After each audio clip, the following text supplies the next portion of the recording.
Let's listen in to Ananth Narayan, what he expects out of outflows, what are the central bankers are expected to do. Let's listen in what he told us about the view on Rupee and what does he feel RBI can do.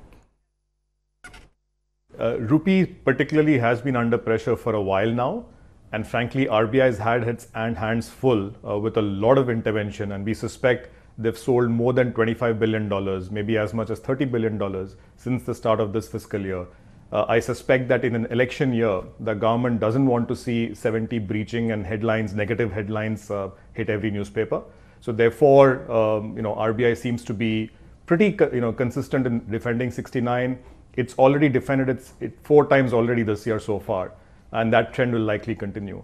So given that RBI has enough ammunition in its reserves for managing the next few months, I think Rupee ought to depreciate, but RBI will probably prevent that from happening. Now, because the core flows are negative and the global context is pretty uncertain, our own domestic context is uncertain, therefore, even the transient flows which can come in, FPI and debt and exporter and so on and so forth, is low on confidence right now, which is why you're seeing outflows going through in the system.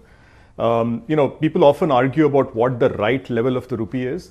I think the right level, if you leave aside the philosophy and the politics, the right level is where the core flows start to balance out and you have a sustainable balance. At the moment, we haven't achieved it. Our current account deficit is way too high.